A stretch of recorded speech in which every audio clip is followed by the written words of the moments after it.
जब अज्ञातवास को भोग रहे थे पांचों पांडव, तब दुर्योधन ने शकुनी से मंत्रणा की और दुर्वासा ऋषि को 1000 शिष्यों के साथ 1 महीने के लिए आमंत्रित किया। प्रतिदिन नए नए प्रकार के व्यंजन और पकवान उन्हें खिलाए जाते और जब उनकी आदत हो गई व्यंजन और पकवान के बिना नहीं रहने की, तब उनसे कहा कि हे सद्गुरुदेव क्षमा करना, प्रातः ब्रह्म मुहूर्त में आपको कष्ट देने के लिए आए हैं, किंतु कल एकादशी का पारायण आपने किया, आप भूखे हैं।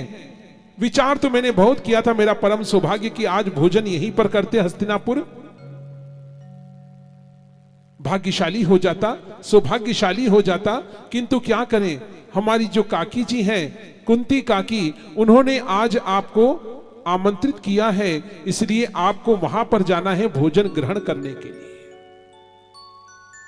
अब अज्ञातवास, वनवास में तो प्राणी भिक्षाटन करके पेट का जीविका उपार्जन कर लेता है, किंतु अज्ञातवास में किसी को भी दिखाई नहीं देना, किसी गांव में भी नहीं जाना। यदि गांव में भी दिखाई दे गए तो उनकी सजा को दुगना कर दिया जाएगा, इसलिए वन के भीतर ही निवास किया करते थे।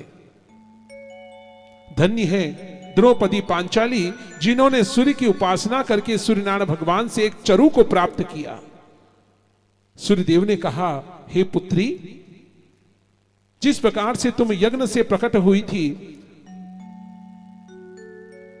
अग्निदेव की कन्या हो, आज से तुम मेरी भी धर्म पुत्री हो। मैं ये चरु तुम्हें दे रहा हूं, प्रतिदिन इससे भोजन प्राप्त होगा। तुम अपने स्वामी को, अपनी सासू मां को भोजन कराना और अंतिम समय में तुम भोजन करना, और भोजन जैसे ही तुम ग्रहण करो, इस कटोती को, इस चरु को उल्टा रख देना। दूसरे दिन इसे जब सीधा करोगी तो फिर सबके लिए भोजन प्राप्त हो जाएगा, पर याद रखना, तुम्हारे भोजन करने के बाद फिर दूसरे दिन ही भोजन प्राप्त होगा। कहा ठीक है। अब आज सभी को भोजन कराया और भोजन कराने के बाद अंतिम समय में द्रौपदी ने जैसे भोजन ग्रहण किया और चरु को उल्टा रखा ही था कि तभी दुर्वासा ऋषि पहुंच गए हैं द्वार पर और कहने लगे कि हे राजन, हे युवराज युधिष्ठिर, आज हम तुम्हारे यहां पर भोजन करने के लिए आए हुए हैं। पास में ही जलाशय है, वहां स्नानादि कर्म से निवृत्त होकर के आएंगे, संध्योपासन करके आएंगे और भोजन ग्रहण करेंगे। कल की एकादशी की हुई है, क्षुधा तो बहुत है, क्षुधा और तृषा, भूख और प्यास बहुत सता रही है, किंतु संध्योपासन करने के उपरांत आराम से आनंद के साथ भोजन को ग्रहण करेंगे, भोजन पाएंगे, ऐसा कहकर के चले हैं।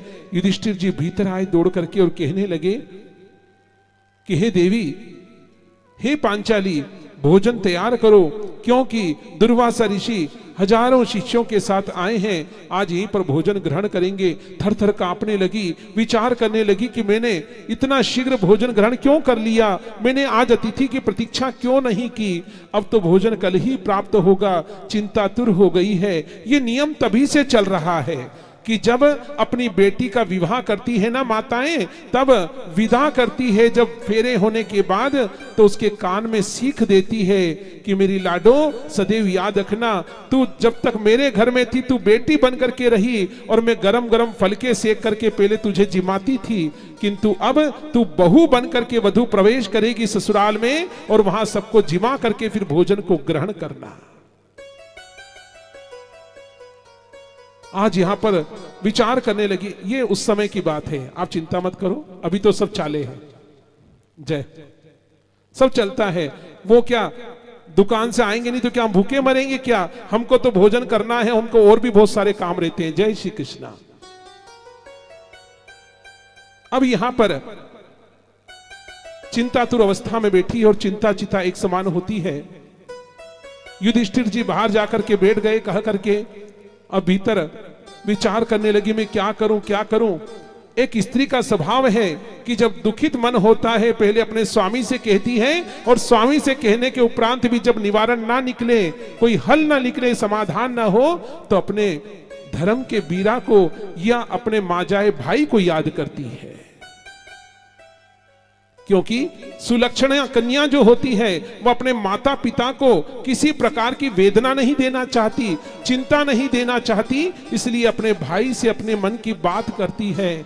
विचार किया कि मैं अपने भाई को याद करती हूं और अपने बीरा जी को याद किया, द्वारिकारा नाथ को। द्वारिकारा नाथ का एक नियम है, जैसे आयुर्वेदाचारी कहते हैं ना, निरोगी काया, पहला सुख निरोगी काया और दूसरा सुख घर में माया। प्राणी अगर निरोगी रहेगा तो हमें डॉक्टरों का घर भरने की आवश्यकता नहीं होगी। इसलिए कहते हैं कि आयुर्वेद में लिखा है कि जब दोपहर का भोजन लेते हैं तो 30 मिनट तक आपको थोड़ा आराम करना चाहिए, विश्राम करना चाहिए।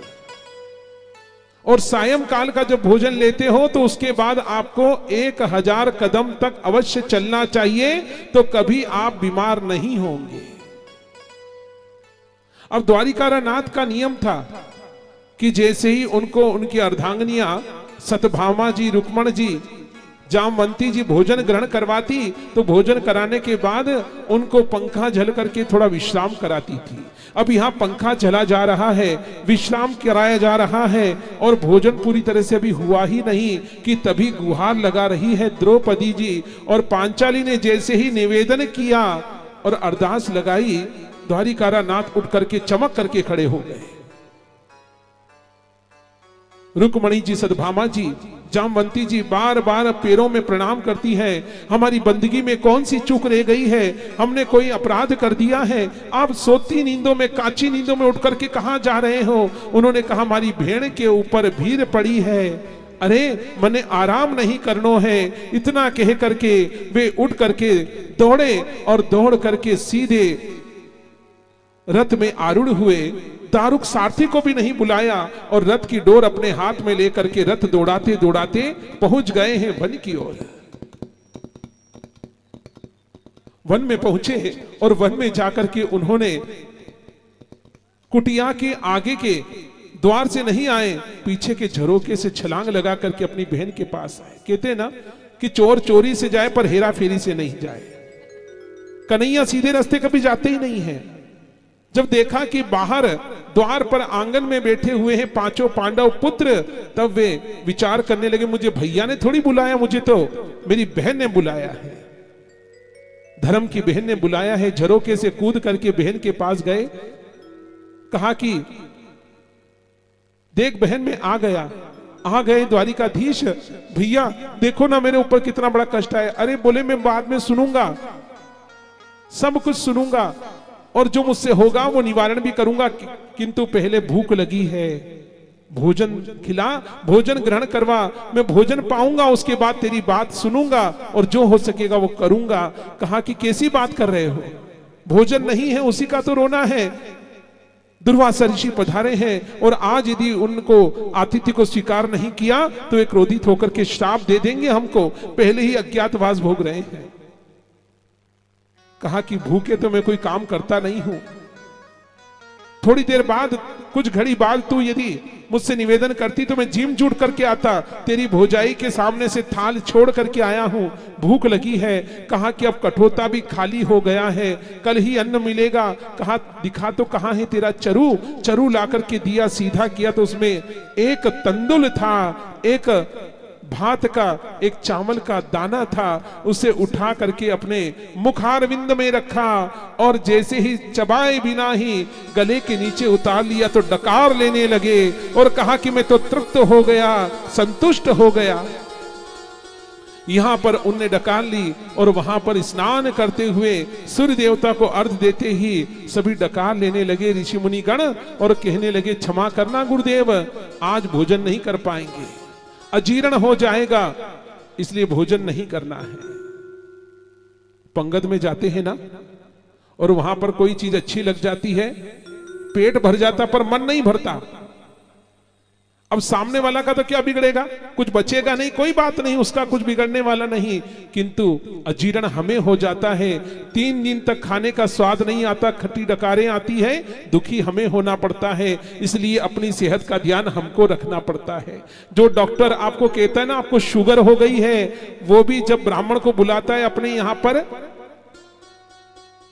पितृ पक्ष में, श्राद्ध पक्ष में तो वो खीर तो परोसता है हमको, पर हमारी तब इशारा भी करता रहता है, क्योंकि क्या करें, आज हमारे यहाँ आए हो तो भोजन तो मैं करवाऊंगा, मनवार करूंगा, किंतु शुगर है आपको। अब ये तो हमको देखना है कि हमें अजीर्ण होगा तो कष्ट हमें होगा। आज सभी ने निवेदन किया कि सदगुरुदेव आज हम भोजन नहीं करेंगे। कहा ठीक है। अब गुरुदेव ने कहा कि भोजन का मन तो मेरा भी नहीं है, किंतु इसकी मूल रहस्य तक मैं जाना चाहता हूं कि मूल रहस्य क्या है इस चीज का। उन्होंने पांचों पांडवों से कहा, हे धर्मराज युधिष्ठिर, भोजन नहीं कराना था तो कोई बात नहीं, उस छलिए को क्यों बुला लिया द्वारिकाधीश को? कहा कि मैंने तो किसी को नहीं बुलाया। क्यों मिथ्या कहते हो, तुम धर्मराज हो। भीमसेन, नकुल, सहदेव, अर्जुन कहता तो मैं मान लेता, किंतु तुम कह रहे हो मैं क्षमा चाहूंगा, किंतु मैं सत्य प्रमाणित कर रहा हूं। मैंने अभी द्वारिकाधीश को देखा ही नहीं, देखो कहां है उसका रथ। कहा भीतर जाकर तनिक देखो। भीतर जाकर के देखा तो दोनों भाई बहन वार्तालाप कर रहे हैं, हंस रहे हैं। उन्होंने कहा कि द्वारिकाधीश तुम कब आए हो? कहा कि बस अभी ही पहुंचा हूं। बाहर पधारिए, आपको संत शिरोमणि याद कर रहे हैं। जैसे ही बाहर गए तो दुर्वासा ऋषि ने प्रणाम करके कहा, वाह लीलाधारी, तुम्हारी लीला अपरंपार है। कैसी लीलाएं रचते हो, अपने भक्तों के ऊपर कष्ट भी आने नहीं देते और हमें भी समझा देते हो। ऐसा सामर्थ्य तो प्रभु आपका ही है। आपके चरणों में मैं कोटि कोटि प्रणाम करता हूं।